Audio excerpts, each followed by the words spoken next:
Alors, bonjour tout le monde, ici Daniel Blouin. Je suis présentement avec ma bonne nouvelle amie, Oui. Christine Michaud. Plusieurs personnes au Québec te connaissent. Il y en a qui ne te connaissent pas.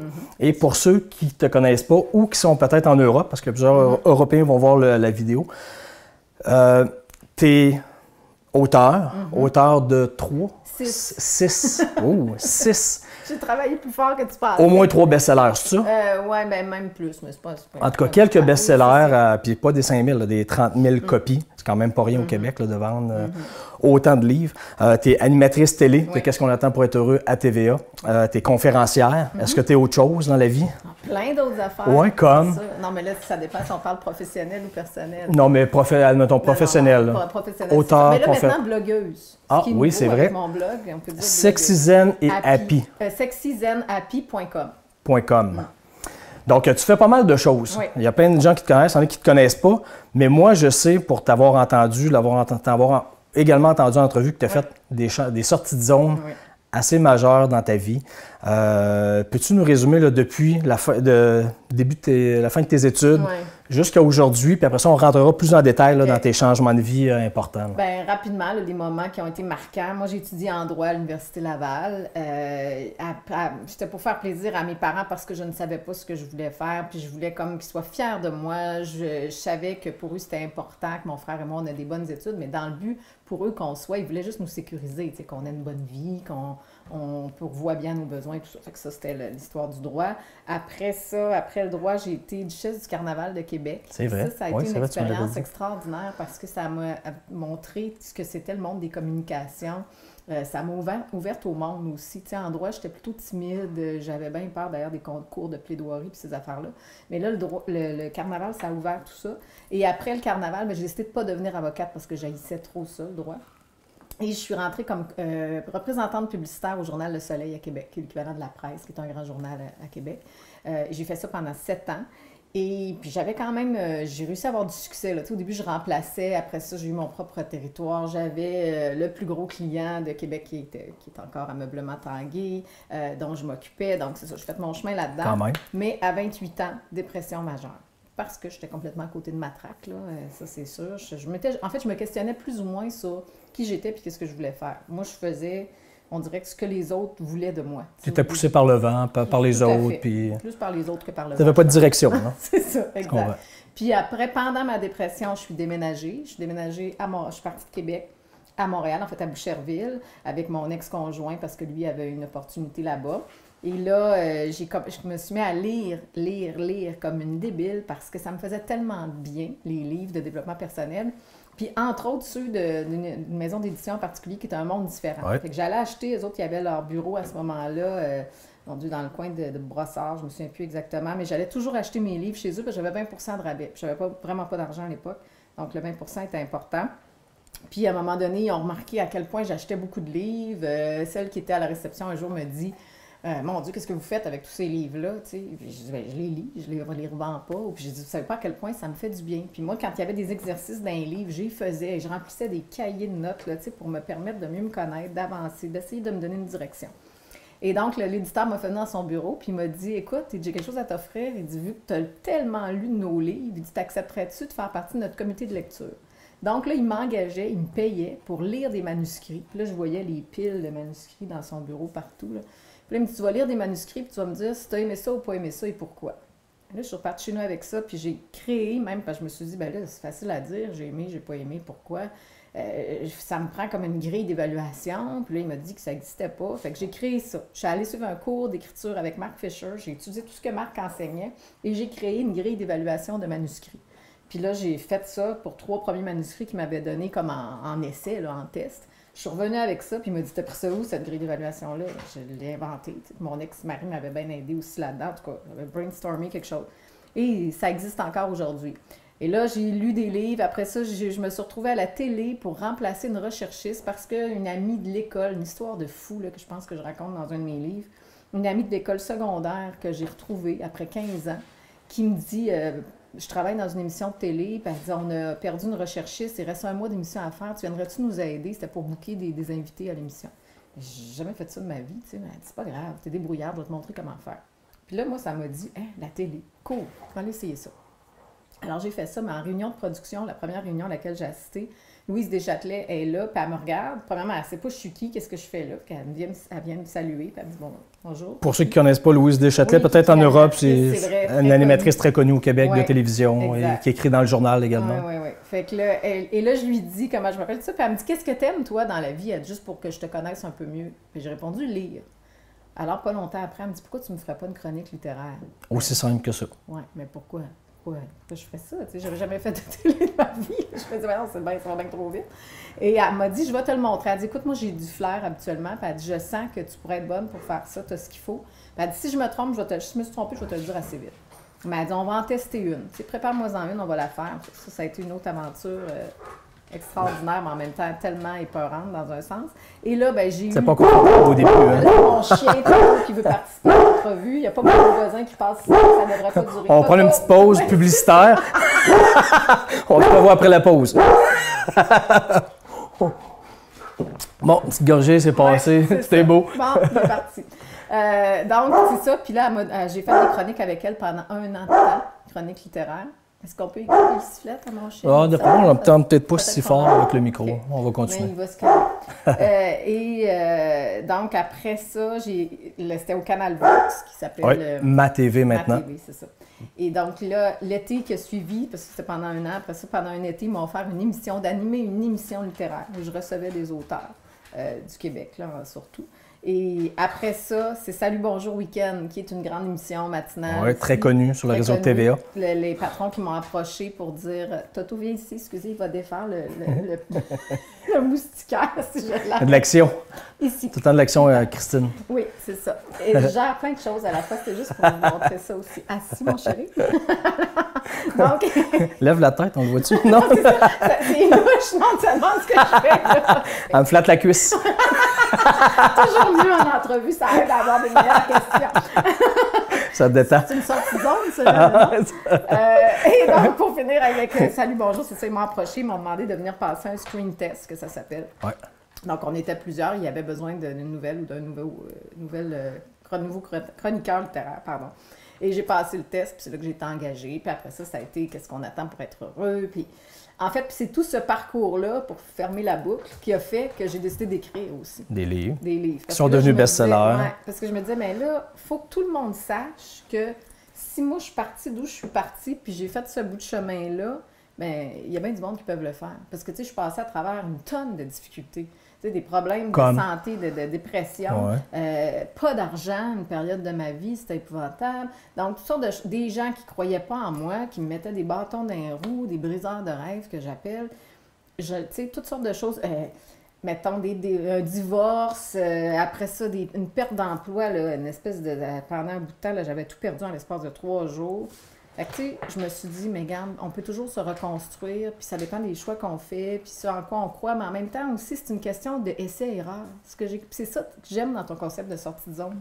C'est comme, quand on sort de notre zone, bien, on ne sait pas toujours ce que ça va donner. Il n'y a rien de garanti. Non, mais ça nous amène toujours quelque part. Tu sais, des fois, on va avoir l'impression qu'on fait un détour, mais mon Dieu, que ça nous fait gagner pareil du chemin. On peut aller là-bas, mais on peut faire ça comme ça, mais se rendre là-bas. Ouais, c'est vrai. C'est un parcours vraiment intéressant et inspirant pour bien du monde.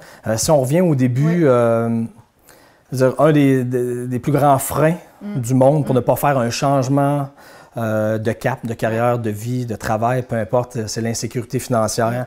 À l'époque, tu étais représentante au Soleil. Oui. J'imagine que c'est un bon salaire, c'est une belle job. Il y a des jobs pires que ça, on s'entend. C'était très bien rémunéré. Là. Donc, toi, tu voulais être avocate, tu as décidé de plus l'être. Est-ce que ça a fait de la peine à tes parents? Tu t'en foutais? Est-ce que ça a été difficile de leur dire, écoutez, je ne serai jamais avocate, je fais pas ça, je vais vendre la pub dans le Soleil? Mais la vérité, là, je pense que c'est la première fois que je dis ça publiquement. Ma mère, je voulais pas aller à la collation des grades à la fin de mon... Parce que tu t'es rendu au bout, là. Tu as fini. Oui, puis j'haïssais tellement ça, là, que je me dis, je veux pas aller là. Qu'est-ce que je vais faire avec ceux-là qui pitchent leur chapeau et sont tous fiers de devenir avocat? Je suis pas là-dedans, tu sais. Fait que je disais à ma mère, elle, tu sais, puis je la comprends, mais la fierté, on là-dedans, puis là, je leur arrive, puis je dis, j'y vais pas à la collation des grades. Et puis je suis sûre que dans leur tête, c'était imaginé que sa belle petite robe, elle allait être présente et tout, puis c'est pas ça qui arrivait, tu sais. Fait que, et là, ça a semé le doute dans son esprit. Elle m'a même dit, coudonc, Tu l'as-tu fait ton droit? T'es-tu allé à l'école? Je pensais pour vrai? qu'elle doutait que tu avais fait semblant d'aller à l'école. Puis même que mon diplôme, là, quand j'ai fini, je restais plus chez mes parents. Puis j'ai dit à la faculté de droit, quand je leur ai annoncé que je n'allais pas à la collation des grades, c'était là qu'ils remettaient les diplômes, dans le fond. Fait que là, on dit, on va vous envoyer votre diplôme par la poste. Je dis, laissez faire, moi, je n'ai pas besoin. Je dis, je vais vous donner une adresse, envoyez-le là. Je l'ai fait envoyer chez mes parents. C'était pas très gentil de ma part, là, quand même. Mais tu sais, j'ai eu toujours un petit côté rebelle, puis là, j'étais choquée, puis je me disais, pourquoi j'ai fait ça? Ça servait à rien. Là, il y avait une preuve que tu avais faite. Mais là, je me disais, au moins, c'est ça. Elle va voir que c'est vrai. J'ai mon diplôme. Maintenant, le diplôme, il est revenu, là, il est ici. Mais ça prenait du courage. Hein? Faire décider, là, après 4 ans d'études là-dedans, de dire, finalement, non, puis t'es pas tout seul, c'est arrivé à bien du monde qui écoute l'entrevue. C'est certain de se demander jusqu'à la dernière minute, c'est vraiment ça que je veux faire. Puis, mais je le savais dès le début. Ça faisait 1 an que j'étais en droit, puis là, j'aimais pas ça. Je pleurais. Le soir, j'essayais d'étudier, là, ça m'écœurait. Puis là, c'est quand même majeur. Hein? Puis tu as réussi à faire 4 ans comme ça, pareil. Puis je suis allée voir une de mes profs, là, puis j'ai dit, coudonc, je pense que je devrais changer de programme. Puis elle me dit, tu iras en quoi? J'ai dit, en art, je pense. Elle dit, Christine, reste en droit, là. Elle dit, finis ça, t'es capable, là, ça va bien. Puis elle dit, le droit mène à tout, il suffit de savoir s'en sortir. J'ai retenu cette phrase-là. Puis je me suis dit, c'est vrai, c'est une bonne formation de base. Puis les arts, je pourrais en faire après ou autrement. Puis c'est bien correct. Fait que c'est pour ça que j'ai choisi de finir. Mais, tu sais, c'était pareil. Écoute, des fois, là, je me rappelle encore comment c'était dur. Là. Il y a des journées que je me dis, hey, aujourd'hui, c'est une belle journée parce que j'étudie pas en droit. C'est fou, là. C'est majeur, pareil. Mais tu sais, même à ça... Il y en a qui aiment ça, là. Il y en a qui puis même à ça, tu persistais là-dedans. Là. Toi, tu devais probablement penser que c'était ça, la vie. Puis il fallait travailler fort, puis... Dans la vie, c'est pas si facile, c'est pas si amusant que ça, puis c'est normal que ce soit comme ça. C'est probablement ça que tu te disais dans ta tête. Puis de toute façon, qu'est-ce que je ferais d'autre? C'était ça aussi. Parce que tu savais pas non plus ce que tu voulais faire, tu n'avais pas un rêve là, qui était caché en arrière. Non. Donc, dans ce temps-là, c'est encore plus dur, évidemment. Fait que tu as décidé de tout lâcher ça. Tu t'es ouvert, j'imagine, à n'importe quoi. Après ça, tu as dit, je fais quoi dans la vie? Tu as vu une annonce, tu as été poussé par le vent. Le carnaval là, qui est arrivé. Le carnaval, c'est vrai. Mais en même temps, ça, encore une fois, j'ai pas fait ça pour moi. J'ai fait ça parce que je voulais faire plaisir à des gens autour de moi pour, qui me disaient, Christine, tu serais le fun, mais ça, on verrait du chef du carnaval, peut-être. Je suis allée là, mais par contre, ça, une belle expérience quand même. Une expérience extraordinaire. Merci aux gens qui m'ont poussé à y aller, là, quand même. Donc, après ça, tu as commencé comme représentante publicitaire au Soleil. Bon travail. Au début, je n'étais pas représentante là, officielle. Assistante, coordonnatrice. Non, j'ai travaillé aux annonces classées. C'est vrai? De soir. Je faisais du télémarketing, que ça s'appelle. Alors, j'appelais du monde pour leur vendre des annonces classées. Tu as commencé comme ça? Wow! Fil en aiguille, tu es devenue représentante publicitaire. Oui. Bon travail, bien payé. Oui, ça, c'était très bien, c'est ça. Est-ce que tu te voyais faire ça le reste de ta vie? Non. Tu disais-tu, je fais plus du droit, ça j'aime ça, puis je fais ça le reste de ma vie? Non, j'aimais pas ça. Non. Il y a quelque chose qui te disait que tu n'étais pas encore à ta place? Comment tu le savais, ça? Oui, je savais que je n'étais pas à ma place, mais tu sais, ce qui me décourageait le plus, c'est que je me disais, bon, une autre affaire que j'aime pas. Encore. Là, tu dis, c'est quoi le problème? C'est moi qui ai un problème. C'est quoi que je vais aimer vraiment? Puis y a-t-il quelque chose qui existe pour moi dans quoi je vais être bonne, puis en même temps, je vais aimer ça? Parce que ça me jouait des tours aussi. Je suis très forte de caractère. Puis je pense que quand je décide que je suis capable de faire quelque chose, ben il n'y a pas grand-chose qui peut m'arrêter. Même si tu n'aimes pas ça. Même si j'aime pas ça. Je suis capable, puis je continue. Bon, nécessairement. C'est ça, parce que là, je pense pas, moi non plus. Les gens me disaient, OK, hey, c'est cool, Christine, tu fais des bonnes affaires, tu as des bons clients, tu développes bien ton... T'es bonne, fait. T'es bonne, mais j'haïssais ça. Ça arrive à être bon, puis pas aimer ça. Être capable de faire le job. Ça veut pas dire que ça nous tente de la faire. Non, c'est ça. Puis il y a quand même des choses où ce que j'aimais le plus dans cette job-là, c'était le contact humain. Tu sais, d'aller chez les clients. Puis là, il y a des clients, je me rappelle, là, entre autres, le directeur de chez Marlin Chevrolet à Québec, là, que ce monsieur-là, j'allais le voir de temps en temps le matin. On prenait un café, puis on réglait les affaires publicitaires. On racontait des choses de sa vie, c'était très touchante. Il y avait un monsieur aussi chez Tanguay, Normand Bazinet, qui est décédé aujourd'hui, qui était perçu comme le rough and tough chez Tanguay. Tu sais, les représentants, ils en avaient peur. Ouais. Puis moi, je me disais, non, c'est pas vrai, là, je vais aller toucher le cœur. Ça me laissait comme un ton défi. Puis des fois, là, il fermait la porte de son bureau, il me disait, ferme la porte, je vais te raconter quelque chose. Puis là, il me parlait de ses enfants, sa fille. Puis il me dans le personnel. Puis là, c'est ça, puis je me disais, ça, c'est le fun. Ça, c'est le fun. Ça, je sentais que là, je vivais quelque chose de fort. Puis ce monsieur-là, puis tous ces gens-là, même m'aidaient dans ma vie à moi. Des fois, ils se rendaient compte que j'aimais pas ça, puis ils me disaient, Christine, t'aimes quoi, toi? Tu ferais quoi d'autre? Tu sais, je me dis, pas vrai, c'est Aucune drôle, idée. mes propres clients qui me pouvaient quasiment me pousser. Parce qu'ils se rendaient compte que Oui. tu n'aimais pas ça? Oui, ils me disaient, Parce que tu leur disais? Ou ben, ça transpirait? Ou... je pense que ça transpirait un peu. Je pense qu'ils voyaient le décalage, tu sais, entre la fille qui vient jaser, puis qui est très humaine, contact humain, psychologie à la limite. Puis là, ben, des fois, je me faisais pousser dans le dos par mes patrons. Il y a un cahier spécial, faut vendre ça, tu sais. J'avais de la misère.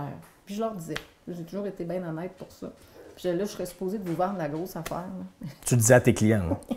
Puis je pense. Mais c'est souvent les représentants les plus appréciés. Ben, ça, je pense, personnellement. Que ça a peut-être fait mon succès. Pour avoir acheté beaucoup de publicité dans ma vie, mais c'est vrai. C'est vrai. Ah ouais, Floralie Joubert, je me souviens, à un moment donné, j'arrive, puis fallait, là, il connaissait son budget, tu sais, au soleil, puis elle me disait, Christine, il va être prêt à mettre beaucoup. Puis là, je m'en allais là, puis il m'avait parlé aussi qu'il voulait investir à la radio, puis là, je voyais son plan dans ma tête, je me disais, ah non, mais ça serait bien plus cool s'il mixait. Mais là, pour qui je travaillais, c'était pas la... C'était pas une bonne idée, là. C'était pas ça qu'il fallait dire. Mais toi, tu étais sincère dans ce que tu disais. Puis je croyais en sa business, puis je me disais, ben moi, si j'étais à sa place, c'est ce que je ferais, tu sais. Puis quand tu lui proposais de vendre un peu dans le soleil, là, il te croyait parce qu'il savait que tu étais sincère puis tu n'essayais pas d'y passer n'importe quoi. Ouais. Mais à 28 ans, tu as fait une dépression. Oui. Dépression majeure. Dépression majeure qui a duré 2 ans. Oui. Est-ce que tu l'as vu venir, ça? Puis est-ce que tu penses que c'était en lien directement avec le fait que tu n'aimais pas ton travail? Ah oui, c'est sûr. Ou c'était d'autres choses? Non, c'était beaucoup de liens, mais entre autres, le fait que je faisais vraiment pas ce que j'aimais. En fait, 2 choses importantes. Je ne savais pas qui j'étais. Je faisais pas ce que j'aimais dans la vie. Je suis sûre que c'était ça. Puis si je ne l'ai pas vu venir, en fait, je pensais que j'étais malade. J'avais une maladie plutôt physique, là, parce que les premiers symptômes, c'est que c'était physique. J'avais plus d'énergie. Mettons, j'étais représentante au soleil. Là, je faisais mon avant-midi. J'allais dormir 1 heure ou 2 sur l'heure du midi chez nous pour pouvoir avoir l'énergie de faire l'après-midi. Puis même, des fois, j'avais de la misère à finir. Puis là, j'étais dans un cercle vicieux parce que des fois, je partais du bureau et mes patrons devaient passer, je m'en allais chez des clients, mais j'allais me coucher. Puis je me disais, s'il fallait qu'ils savent. Même, j'avais peur de me faire suivre. Puis là, en plus, je me disais, mais je suis malade, j'ai quelque chose. Là. Fait que j'étais allée passer des tests, puis il n'y avait rien trouvé. Mais, manque d'énergie. Complètement à plat, le système à plat. Mais là, il me disait, ben pose-toi, tu sais. Il ne voyait pas rien d'autre que... Il disait, t'as rien, regarde, on a passé tous les tests. Puis à un moment donné, en m'en allant au bureau, mais là, il y avait d'autres symptômes qui étaient embarqués. J'avais de la misère à me concentrer. J'étais triste souvent. Tu sais, un SPM qui n'arrête pas, qui n'arrête pas là, tout le temps, c'était un peu ce feeling-là. Vous arrêtez de dormir? Non. Non, plus ou moins, mais tu sais, c'était plus... Pas tellement là, pas très présente, puis découragée tout le temps. Là. La moindre petite affaire, là, ça me paraissait une montagne. Et plus ça allait, plus c'était comme ça, j'imagine. Ça empirait. Puis là, mettons, là, je rentrais de travailler le soir à la maison, je me faisais couler un bain, puis je te jure, là, je pleurais 1 heure dans mon bain. Là. Puis là, je savais même pas pourquoi je pleurais. Je me disais, mais non, tu sais, j'ai pas une vie si pire que ça. C'est quoi que j'ai? J'ai une belle job, je fais de l'argent, tout va bien. Un bon chum, tout était là, mais en tout cas. Puis ça, est-ce que ça a commencé au début que tu es devenue représentante publicitaire ou vers les... Ça faisait 7 ans, là, j'ai arrêté après, là, justement. La dépression a fait que j'ai arrêté d'être représentante publicitaire, fait que ça faisait... Mais est-ce que ces symptômes-là, c'est dans la dernière année? Oui, plus vers la fin, mais moi, je pense que j'ai trop toffé, attendu, puis tout ça. Mais puis qu'est-ce qui est arrivé, le moment culminant, c'est un matin, je m'en vais au bureau, je suis à la dernière lumière là, avant de tourner au stationnement du bureau. La lumière est rouge, je suis arrêtée avec ma voiture, je suis la première à la lumière. Quand la lumière est venue verte, j'ai figé complètement, c'est comme si j'avais paralysé d'un coup, là, c'était épouvantable, j'étais en état de panique. Plus capable de bouger, pas capable d'avancer avec mon auto. Puis là, l'auto derrière moi, le monsieur, il me klaxonnait. Les gars, il n'y avait rien à faire. Puis à un moment donné, il s'est bien rendu compte qu'il se passait quelque chose. Il est débarqué. Il a mis les flasheurs, il est débarqué. Il est venu me débarquer de là. J'ai dit, je pleurais. Je ne sais pas ce qui m'arrive, je suis plus à bouger. Puis là, ça n'a pas duré trop longtemps. Là. Il m'a aidé à débarquer de la voiture. Là. Je me suis assise sur le bord de la route. Il a tassé mon auto. C'est lui qui a appelé pour de l'aide. Puis il m'a dit, est-ce que vous avez un conjoint? Bon, je me souviens pas. Je me souviens vaguement de ce qui s'est passé. Ce que je me rappelle, c'est que je me suis retrouvée devant le médecin qui m'a posé une tonne de questions, sachant que ça venait d'arriver. Puis que là, je disais, j'avais passé des tests. Je suis sûre que j'ai quelque chose. J'ai passé des tests. Je ne vais pas bien. Puis tout ça. Ils n'ont pas trouvé encore. C'est ça. Puis là, il s'est même posé des questions autrement, tu sais, par rapport à mon sommeil, par rapport à mon appétit, ma concentration, ce genre de choses-là. Puis là, je répondais toujours oui. Fait que là, juste pour moi, il y a quelque chose qui sait que je sais pas, là. Ouais. Puis à la fin, c'est ça, il me dit, écoute, c'est clair, là, t'as tous les symptômes, t'es en dépression. Puis là, je dis, ben voyons, c'est impossible. Moi, par une dépression, je marchais à coups de pied au derrière avant, là. Fait que, puis c'est là que je suis allée en thérapie, puis là, j'ai eu, tu sais, il fallait que je prenne des antidépresseurs, et ça a pris. des mois avant que je les prenne. Je faisais semblant parce que mon chum, il me surveillait. Il voulait que je guérisse, évidemment, là, que je revienne. Puis je m'en allais en salle de bain le matin, puis je faisais semblant de prendre mon médicament, mais je le pitchais dans les toilettes, je le lançais dans les toilettes. Puis là, tu continues à travailler pendant ce temps-là, ou tu avais arrêté de travailler? Ils m'ont arrêté immédiatement là, ce matin-là. Ils m'ont dit, tu peux pas retourner au bureau, il faut que tu arrêtes complètement. Puis j'étais surveillée de près parce que la dépression majeure, j'ai pas eu de pensée suicidaire, mais plusieurs en ont. Fait que là, ils se disaient, ben, peut-être qu'elle en a, pas, nous le dit pas. Fait que je me sentais vraiment très, très surveillée. Puis les médicaments, je les prenais pas. Fait que je remontais pas. Pendant plusieurs mois, je remontais vraiment pas la pente. S'il y a de quoi, je diminuais. Même un soir, je me rappelle, j'étais assise en boule à terre, puis j'avais dit à mon ex, j'ai dit là, je pense qu'il faut que tu m'amènes à l'hôpital psychiatrique.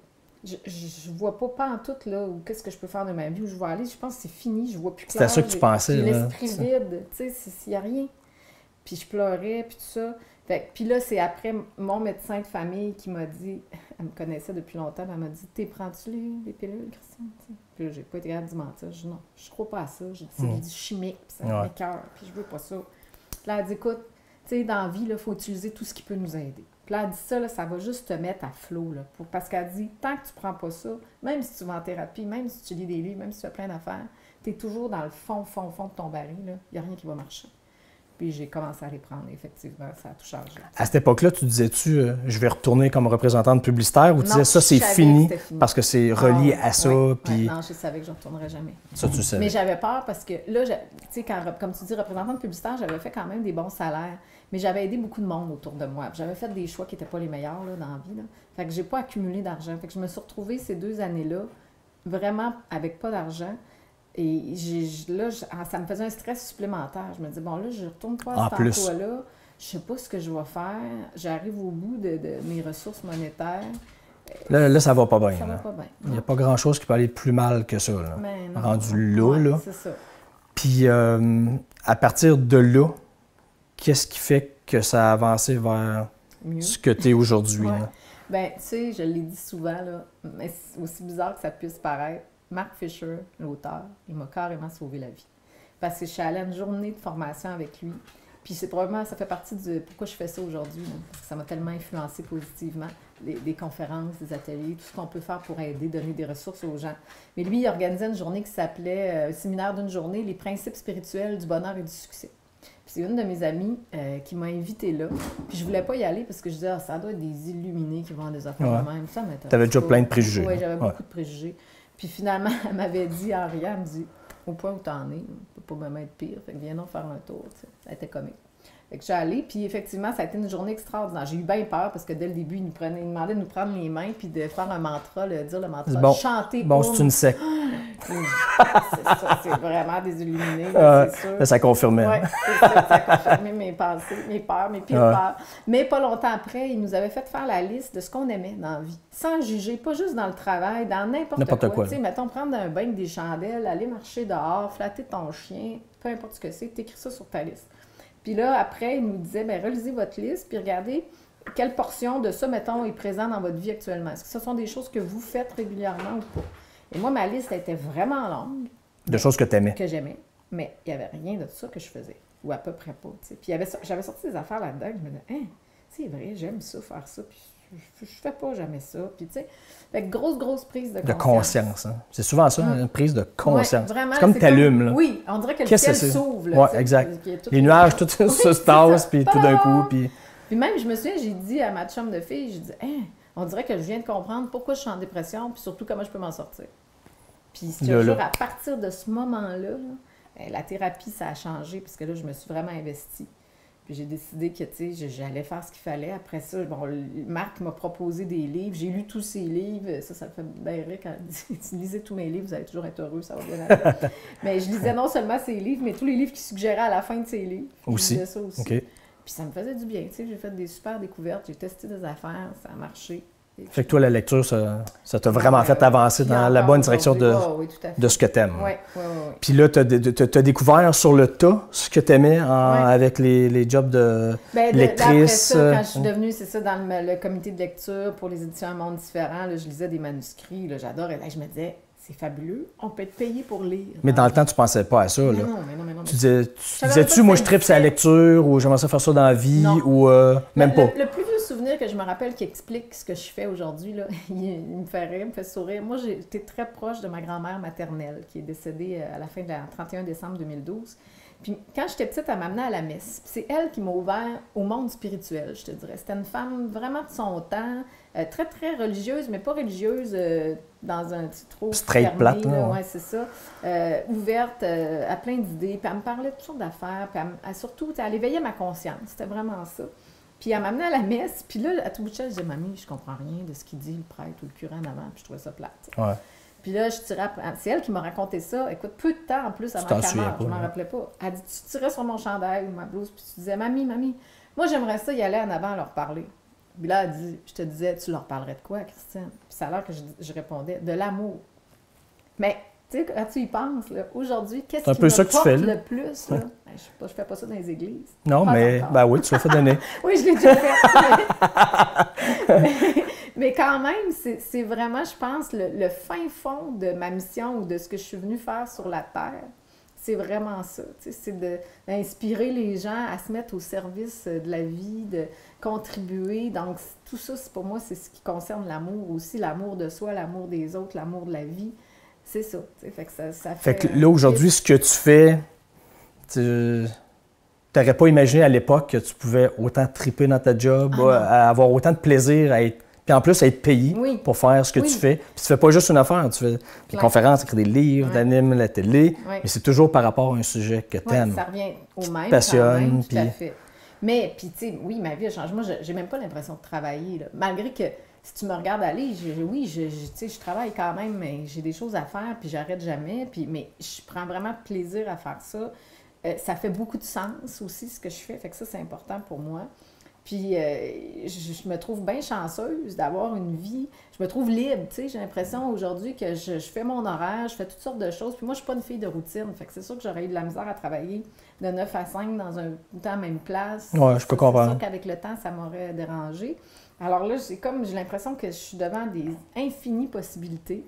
Et c'est ce qui m'allume le plus. Mais en même temps, j'ai toujours dit, plus je vieillis, plus j'ouvre ma conscience, je me dis... Je pourrais aussi travailler dans un dépanneur ou faire n'importe quel job. Tu es ouverte à n'importe quoi. Ce que j'ai compris, c'est que c'est ça. Des fois, malheureusement, puis quand je repense, là, si j'avais à revenir en arrière, je me dis, si j'avais fait l'effort d'essayer d'être heureuse dans ce que je faisais, même si ce que je faisais ne me plaisait pas, ça aurait atténué les choses quand même. Tu sais, ça aurait été moins difficile, peut-être. Est-ce que avec le recul, justement, si tu retournes en arrière, est-ce que c'était juste un problème d'attitude quand tu étais représentante au Soleil? Admettons. Ben non, je pense que le fond était que je n'étais pas alignée sur ce que je devais faire. De toute façon. Ça, c'est sûr qu'on ne peut pas le nier. Ça aurait peut-être été moins pire. Mais ça aurait été moins pire, j'aurais moins souffert. Peut-être pas de dépression, mais tu aurais peut-être été juste un peu malheureuse. Admettons, ça se peut-tu? Oui, mais en même temps, là, tu dis ça, puis sais-tu quoi? Je me dis, il fallait peut-être que je fasse une dépression pour arriver à où je suis aujourd'hui. Parce que tu n'aurais jamais... Si tu avais persisté comme représentante publicitaire... Peut-être pas au maximum, peut-être à 70 un malheur confortable. Parce que d'après moi, vite comme ça, tu as de la pas mal plus heureuse de faire ce que tu fais là. Oui. Puis c'est rien contre vendre de la pub, mais je veux dire, ça n'a rien à voir. C'est ça, exact. Ils font très bien, comme ils disaient. J'ai une amie qui est avocate, là, elle tripe tellement. N'importe quel job, il y en a qui sont passionnés par ça puis qui aiment ça. Mais avoir juste eu la bonne attitude puis d'être heureuse dans ton, pas malheur, mais dans ton... en étant à côté de ta traque, ça aurait juste étiré ton... probablement. Ouais. Sais-tu quoi? On le sait pas. On ne saura jamais. Des fois, on est vite à penser, à dire des affaires. Mais si tu sais, pour du monde qui pense, peut-être qu'ils étudient en droit ou dans un domaine qu'ils aiment plus ou moins, ou qui se mettent à travailler dans un autre domaine, qui réalisent qu'ils aiment plus ou moins. Aujourd'hui, toi, avec ton passé, ton vécu, c'est quoi que tu aurais à leur dire? Un conseil? Si tu avais à te parler à toi, là, à toi-même, aujourd'hui, quand tu avais 17 ans, 18, 19, qu'est-ce que tu te dirais, là? Bien, la phrase du grand philosophe, connais-toi toi-même. T'sais, ça, pour moi, c'est la base. Je trouve qu'on est plusieurs, des fois, à pas bien se connaître. Puis c'est normal parce que depuis qu'on est petit, qu'on a été, des fois, guidés ou... Puis c'est pas pour mal faire, mais souvent, les parents, des fois, vont essayer de nous guider à faire ce qu'eux n'ont pas eu la chance de faire aussi, tu sais, où ils veulent tellement parce qu'ils veulent notre sécurité, parce qu'ils veulent notre bien-être. Après ça, c'est les éducateurs, c'est les gens qui nous entourent, c'est les circonstances de vie. Fait que je pense que c'est un défi de dire, mais moi, dans le fond, je suis qui? Puis qu'est-ce qui me fait vibrer dans la vie? Moi, je me demande souvent ça encore aujourd'hui, là, tu sais, quand j'ai une décision à prendre, quand quelque chose m'est offert, peu importe, je me dis, ça me fait-tu vibrer vraiment, là, dans le fin fond? Donne-moi là un exemple, voir que tu m'as parlé il n'y a pas longtemps d'une proposition que tu as eue comme animatrice radio, mais je trouve que c'est un bon exemple. C'était presque devenu physique quand tu t'es mis à penser à ça. Ah, j'avais chaud, j'avais mal au cœur. Tu veux peut-être raconter, c'est un bon exemple, je trouve. C'est vrai. J'ai eu une offre pour un remplacement à la radio d'une des émissions les plus écoutées. À Montréal. À Montréal, gros poste de radio et tout ça. Puis je l'ai pris, j'étais fière qu'il pense à moi. Je me disais, mon Dieu, il m'offre ça à moi. Alors là, mon ego embarqué aussi. Puis là, je me disais, ça pourrait être un tremplin vers autre chose, si je vais faire mes preuves-là. Puis je savais que j'étais capable de faire, mais c'était une émission plus d'actualité. Puis on dirait que ça me replongeait justement dans mon époque de droit ou de représentante publicitaire et tout ça. Puis là, j'avais accepté de faire, il y avait un test, là, c'est pas un screen test. Un pilote là, à la radio, c'est ça, de faire ça. Fait qu'il m'envoyait 3 sujets la veille du pilote que je devais, c'était comme une fausse émission le lendemain. Je reçois les sujets, je lis ça avec les rapports de recherche, puis là, je me mets à avoir chaud. Mal au cœur, mal à la tête, je filais pas. Puis là, je me dis, non, qu'est-ce que tu fais là, Christine? Parce que les sujets, c'était... C'était sur les commissions scolaires, la légalisation de la marijuana, ce genre. C'était tous des sujets qui t'intéressaient pas vraiment. C'est pas dans ton bag. Non, c'est ça. C'est rien de mal, c'est pas... C'est ça, rien. C'est correct de parler de ça, mais toi, ça te moi, parle. je suis pas la bonne personne, en plus, pour faire ça. Tu sais, je leur rends... Puis là, c'est ça qui m'est venu après. Je me suis dit, hey, c'est pas de leur rendre service aussi, là, parce que je serais pas à mon meilleur si ça me passionne pas, si ça me fait pas vibrer. Alors, puis là, j'étais gênée parce qu'on était dernière minute, c'était la veille. Et j'ai appelé la directrice de la station, puis j'ai dit, écoute, je vais être totalement honnête avec toi, là. Je le sens pas. J'ai expliqué exactement ce que j'avais vécu. Il n'y a pas de logique, il n'y a pas de rationnel. Je suis vraiment désolée. Peut-être même que là, en faisant ça, je me ferme les portes de votre station à tout jamais, puis j'en suis très consciente, mais je peux pas aller... Puis là, je me suis dit, hey, pour une fille qui a fait une dépression, qui a tellement été à côté de sa traque longtemps, dis-moi pas que je vais retourner refaire la même erreur encore. Hey, Christine, réveille-toi. Juste pour l'argent et avoir une grosse émission à ton nom, puis le standing qui vient avec. Fait que tu as décidé de dire non au salaire, au standing, juste parce que ça te faisait pas vibrer. Pas en tout. Aujourd'hui, est-ce que tu le regrettes? Non, mais 1 heure après, je le regrettais pas. Je me sentais tellement libérée. C'était extraordinaire la sensation que j'ai eue. Puis non seulement ça, la directrice en question, j'ai gardé le contact avec elle. Puis elle me l'a dit après, elle dit, Christine, you walk the talk. Tu sais, quand on dit c'est quoi les bottines? Oui, les babines. En québécois. Mais elle dit, écoute, c'est super parce qu'elle dit, là, on le sait exactement c'est quoi ta couleur. Qu'est-ce que toi, tu veux faire? Puis elle dit, on l'a compris, tu sais. Puis tu sais pas où est-ce que ça va mener? Non. Peut-être qu'ils vont t'offrir un jour dans ton bag. Ou un autre radio, peu importe. Moi, c'est comme, j'ai l'impression qu'en faisant ça, je dis à la vie, ben voici, je fais juste te rappeler que moi, c'est ça. Parce que je pense des fois, on est testé. Là. Tu le ferais. Tu sais, l'ego, c'est tellement fort, l'ego. L'argent, l'ego, les... Le paraître, puis tout ça. C'est un piège, facile à dire, mais c'est vrai que c'est ça. Là. Tout à fait. Puis de forcer à contre-courant, contre nature, pour juste de l'argent. Mais c'est le fun de l'argent. Tout le monde en veut de l'argent, mais il y a façon... Est-ce qu'aujourd'hui, tu fais plus pitié au niveau financier qu'à l'époque? Juste au niveau argent et à tous les niveaux. Ça, c'est bon qu'on en parle, puis ils m'ont dit qu'on a, on a de la difficulté au Québec à parler d'argent. Mais s'il y a une chose que je peux dire aujourd'hui, c'est que ma situation financière est à un point que j'aurais même jamais imaginé. À quel point tu en fais plus qu'avant, mettons? Que, tout ce que j'ai... Puis c'est même pas... des fois, je me dis, ça n'a même pas... c'est même plus devenu important.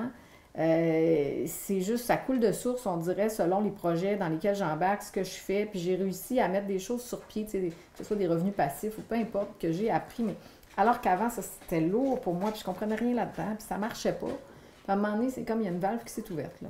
Mais je suis sûre que cette valve-là est reliée à mon cœur, là, et à ma vibration profonde de ce que je suis, de ce que je fais, tu sais.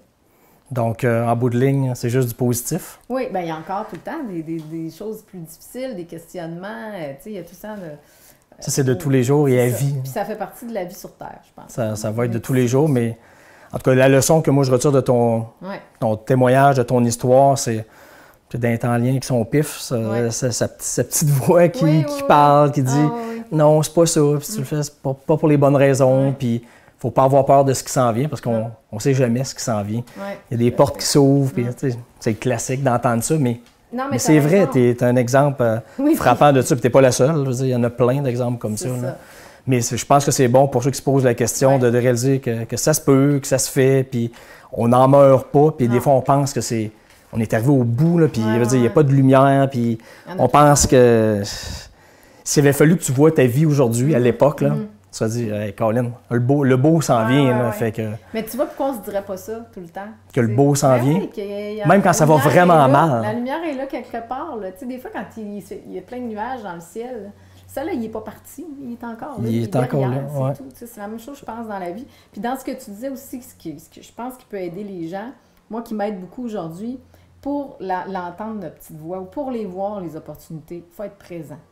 C'est-à-dire dans le concret. La présence, là, ça peut passer. Moi, je médite, mettons, à tous les matins parce que ça m'aide à être présente. J'étudie beaucoup la pleine conscience, le fait de, non seulement en état de méditation, mais la méditation peut être active pour moi. Si je vais marcher avec mon chien dans le bois, bien, je pense pas, j'essaie de mon ronron mental, puis plutôt regarder les arbres, les oiseaux, être vraiment présente, m'émerveiller de ce qui m'entoure et tout ça, être présente avec les êtres humains avec qui je suis.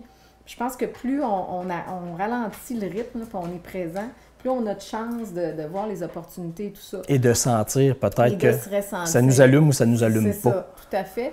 Puis aussi, je pense que pour moi, mon plus grand souhait pour l'avenir du monde, puis j'ai l'impression qu'on s'en va vers ça, l'authenticité, la vérité. D'être capable de dire, ben ça, c'est moi. Puis, tu sais, de l'aimer, l'accepter totalement, l'assumer, l'aimer. Puis d'aller vivre sa vie en étant totalement qui on est. En étant confiant. Oui, parce que sinon, on se laisse tout le temps porter par, tu l'as dit, le jugement des autres, qu'est-ce que les autres vont dire, qu'est-ce qu'ils vont penser. Je vais faire 5 000 $ de plus là-bas, 10 000 $ de plus. Complètement en faisant ça, tu sais, ça n'a pas d'allure. Donc, puis d'avoir du fun. Finalement, 3 choses, être présent, être soi, puis avoir du fun.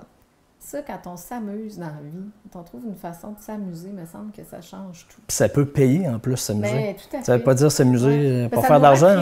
Ça nous allume, ça nous rend plus attirants. Je ne parle pas juste par rapport à, sexuellement, tu veux dire, ça n'a rien à voir. Je sais pas quoi, là, mais pour tout, pour la vie en général. Si quand on voit quelqu'un qui a l'air d'avoir du fun dans la vie, là, on a le goût d'aller parler. Si on a quelque chose à offrir, on a le goût d'y offrir. T'sais.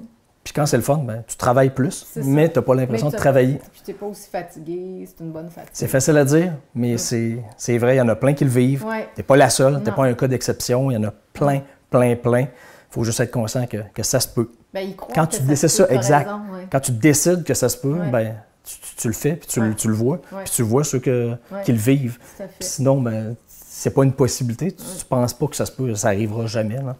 Ben, en tout cas, moi, je pense. Hein. Je pense qu'on pense pas mal pareil à ce niveau-là. Il faut des fois dans la vie, là, si, mettons, des gens qui présentement ont l'impression que tout va tout croche, puis ne sont pas alignés, puis tout ça. Moi, je raconte sur mon blog l'histoire de l'aigle, je le raconte dans mon livre aussi, mais c'est comme qui se donne une renaissance, un second souffle de vie. Puis j'entends souvent des gens qui vont dire, ben bon, vont me dire, ouais, mais moi, Christine, c'est bien beau, là, tes enfants, mais moi, c'est pas pareil. Toi, tu es un cas d'exception. Mais on se ressemble pas mal, tout le monde. T'sais, on a tous nos difficultés, nos moments de bonheur, on a tous eu ça. Puis c'est sûr que si on part en se disant, ben moi, c'est pas pareil, puis moi, ça marche pas de même, puis tout ça. Tu décides que ça se passe, ben ça arrivera pas. La vie va te donner raison. Donc, est-ce que ça passe pas, justement, n'importe quel changement qu'on veut effectuer, si on veut aller vers le mieux dans notre vie, peut-être accepter de se départir, de délaisser, se libérer de tout ce qui nous entrave, incluant les fausses croyances, les mauvaises programmations, tout ce qu'on a accepté, on a pris pour du cash, on pense que c'est vrai. Remettre tout ça en question. Alors que c'est peut-être pas vrai. Moi, même quand je parle aux enfants, des fois dans les écoles, je leur dis, j'ai une image d'un petit juge. Puis je dis, ayez ce petit juge-là dans votre tête qui demande tout le temps, est-ce que c'est vrai? Tu sais, si un adulte te dit, toi, t'es pas bon. À la place de gober. Est-ce que c'est vrai? Ça se peut pas. Est-ce que c'est vrai? C'est à toi d'aller vérifier ce que tu crois. Puis même, à la limite, comme tu dis, d'aller trouver des gens qui l'ont fait, puis t'inspirer d'eux autres pour te prouver que ça se peut, puis changer ta croyance. Tu sais. Tout ça pour dire, ça se peut. Si vous y pensez, ça se peut, c'est faisable. Puis écoute, merci infiniment pour ton témoignage. Une histoire super intéressante. Puis, je sais que tu l'as déjà lu en version numérique et en papier, mais je te le donne quand même. Et c'est un cadeau de Noël de régler. Donne-le à qui tu penses que ça pourrait aider. J'en ai tellement donné, puis je leur disais, achète-le. Là, tu le donneras à n'importe qui. Okay, écoute, merci beaucoup. Très gentil. Merci infiniment, Daniel. On se revoit bientôt pour une nouvelle sortie de zone. Bye.